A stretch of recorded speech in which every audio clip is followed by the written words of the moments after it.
नमस्कार साथियों, सहारा इंडिया का कुछ दिन पहले मैंने 2-3 वीडियो किए थे जिसमें कि बक्सर कंज्यूमर कोर्ट के द्वारा एक आदेश पारित किया गया था, लेकिन उस ऑर्डर का पालन नहीं हुआ और पैसा उस शख्स को नहीं मिल पाया और वो कोर्ट का दरवाजा खटखटाते रहा।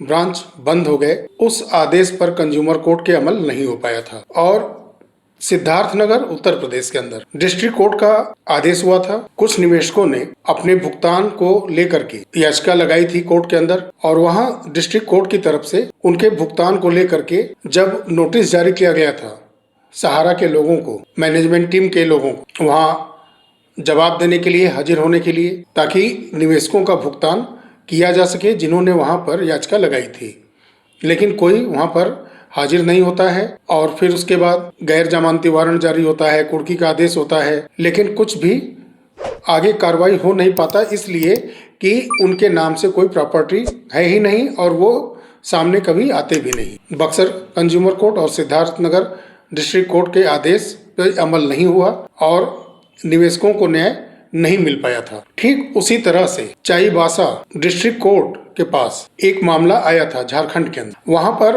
राजेंद्र मंडल जी 11 फरवरी 2016 को सहारा गोल्डन की डबल स्कीम का प्लान लेते हैं। उसमें उन्होंने 1.5 लाख रुपए इन्वेस्ट किया था। 21 जून 2021 में डबल होकर के 3 लाख रुपए उनको मिलने थे, जो पूर्ण होने के बाद उनको नहीं दिए जा रहे थे। वहां के सहारा के ब्रांच मैनेजर, चाहे वो हमारा इंडिया क्रेडिट कोऑपरेटिव सोसाइटीज, सारे जगह वो चक्कर जमा करता काटता रहा, लेकिन मैच्योर होने के बाद उसका पैसा नहीं मिला। तो चाईबासा न्यायालय के अंदर याचिका लगाया और लंबे समय की सुनवाई के बाद ऑर्डर आया कि सहारा के वहां के ब्रांच मैनेजर और सोसाइटीज के जो हेड है वो उनका पैसा 3 लाख रुपए वापस करे, वो भी सिर्फ 45 दिनों के अंदर। और जो मंडल जी को शारीरिक, मानसिक और आर्थिक प्रताड़ना मिली उसके लिए 35,000 सहारा के ऊपर दंड स्वरूप लगाया गया,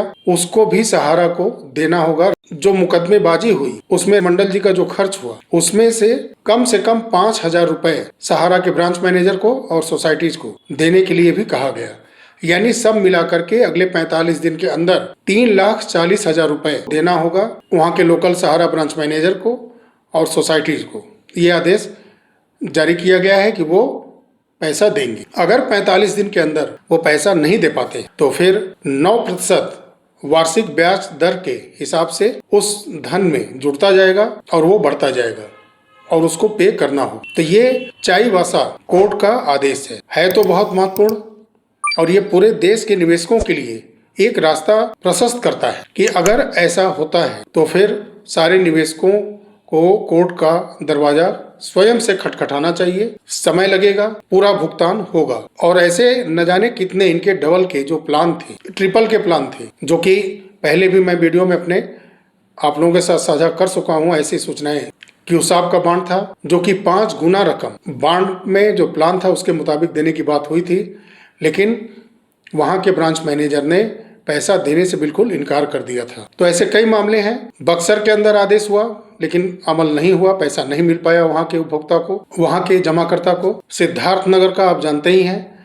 तो इस आदेश पर वहां के ब्रांच मैनेजर और सहारा इंडिया कितना अमल करता है आने वाले समय में बहुत जल्द पता चल जाएगा। और एक केस ग्वालियर के अंदर का आया है। फिलहाल 7 कंपनियों का, चीट फंड कंपनियों का पैसा वापसी का मार्ग प्रशस्त होते दिख रहा है। वहां के कलेक्टर आकाश त्रिपाठी जी के तरफ से बहुत ही तेजी से कार्रवाई करना शुरू किया गया है, जिससे कि KMJ land developers chit fund company, दूसरा परिवार डेयरी लिमिटेड, तीसरा गरिमा रियल एस्टेट लिमिटेड, चौथा BPN रियल एस्टेट लिमिटेड, पांचवा GKM मार्केटिंग लिमिटेड, छठवां उम्मीद कॉरपोरेशन लिमिटेड और सातवां sky lark land developers limited company.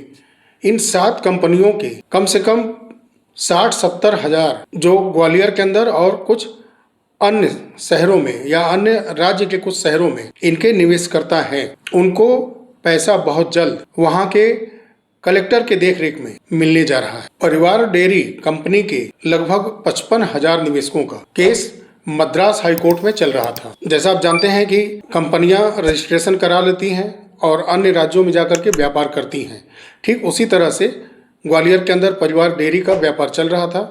Madras के अंदर 55,000 जमाकर्ताओं ने आवेदन दिया था, जिसकी वजह से परिवार डेयरी के संपत्तियों को नीलाम करने में परेशानियां हो रही थी, रोक लगा दी गई थी मद्रास हाई कोर्ट की तरफ से। आकाश त्रिपाठी जी के तरफ से वहां से हजारों जमाकर्ताओं का जो याचिका लगा था उसको वापस करवाते हैं, ताकि संपत्ति को नीलाम करने में दिक्कत ना हो, जो रोक लगी थी वो हट जाए, और वो हट गई है।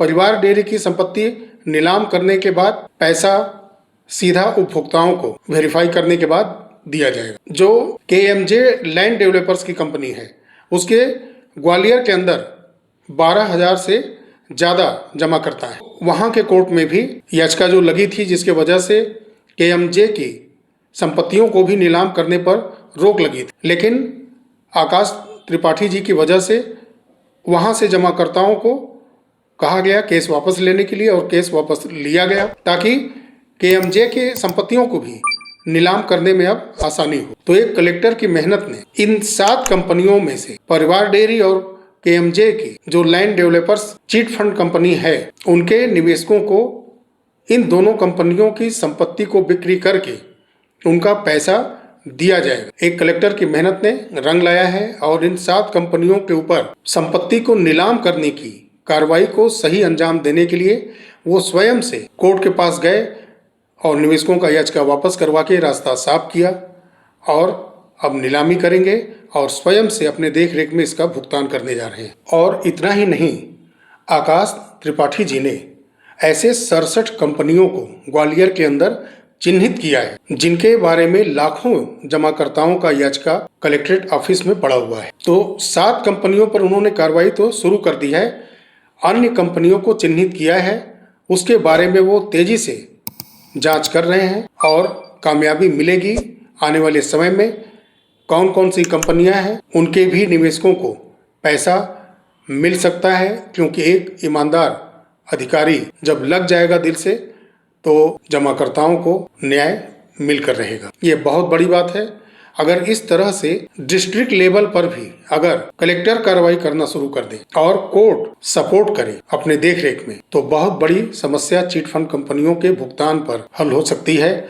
निवेशकों को बहुत बड़ी राहत मिल सकती है। बाकी तो जो सेवी सहारा केस है, पिनाकपानी मोहंती जी केस है, ये तो चल ही रहे हैं कोर्ट के अंदर, लेकिन एक छोटे लेवल पर, एक जमाकर्ता के लेवल पर, सिंगल जमाकर्ता के लेवल पर अगर ये पैसा सहारा देती है, तो ये बहुत बड़ा आदेश मैं मानता हूँ। आने वाले समय में इसका लाभ पूरे निवेशकों को हो सकता है। जब निवेशकों के पैसे को ब्याज सहित वापस करने की बात होती है, और संवैधानिक सिस्टम से जुड़े लोग जब ईमानदारी से इसमें काम करने लगते हैं, ऐसा देखने में स्पष्ट लगने लगता है, तो वाकई ये बहुत दिल को सुकून पहुंचाने वाला होता है। अब इन दोनों केस पर नजर रहेगी, जो भी अपडेट आता रहेगा आने वाले समय में मैं आपको दूंगा। चलिए मिलते हैं साथियों अगले वीडियो में, तब तक के लिए नमस्कार। जय हिंद, जय भारत, वंदे मातरम।